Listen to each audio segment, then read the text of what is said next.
తుంగతుర్తి ప్రభుత్వ ఆసుపత్రిలో డాక్టర్ల కొరత నివారించాలి. గత కేసీఆర్ ప్రభుత్వం వైద్య విధాన పరిషత్ ఆధీనంలో 100 పడకల ఆసుపత్రిని మంజూరీ చేయడం జరిగింది. 100 పడకల ఆసుపత్రిలో డాక్టర్లు లేక నిత్యం వస్తున్నటువంటి రోగులు ఇబ్బందుల పాలవుతూ ఉన్నారు. వైద్య విధాన పరిషత్ పరిధిలో ఉన్న హాస్పిటల్లో జిల్లా వైద్య ఆరోగ్య శాఖ అధికారులు డాక్టర్లను ఉంచకుండా వివిధ ప్రాంతాలకు బదిలీ చేయడం జరిగింది. ఆ బదిలీ చేసినటువంటి డాక్టర్లను వెంటనే తుంగతుర్తి ఆసుపత్రిలో ఏర్పాటు చేయాలి.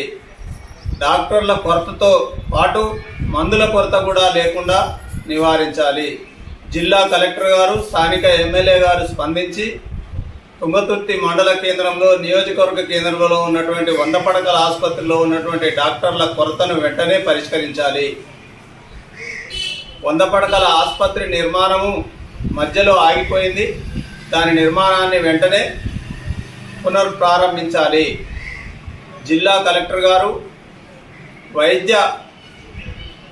జిల్లా వైద్యాధికారులతో సంప్రదించి ఇక్కడ ఉన్నటువంటి వెంపటిలో పనిచేస్తున్నటువంటి 2 డాక్టర్లను తాత్కాలికంగానైనా తుంగతుర్తి ఆసుపత్రిలో ఏర్పాటు చేసి నిత్యం వస్తున్నటువంటి రోగులకు అందుబాటులో ఉండే విధంగా, వారికి వైద్య సేవలు అందే విధంగా చర్యలు తీసుకోవాలి.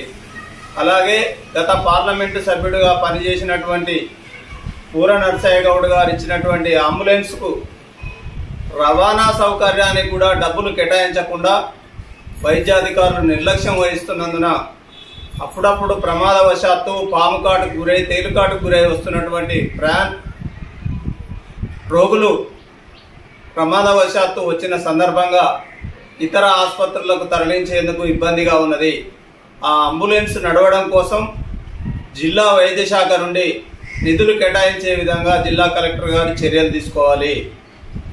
వెంటనే డాక్టర్లను ఏర్పాటు చేసి డాక్టర్ల కొరత నివారించాలి అని బీఆర్ఎస్ పార్టీ తుంగతుర్తి మండల కమిటీ డిమాండ్ చేస్తూ ఉంది.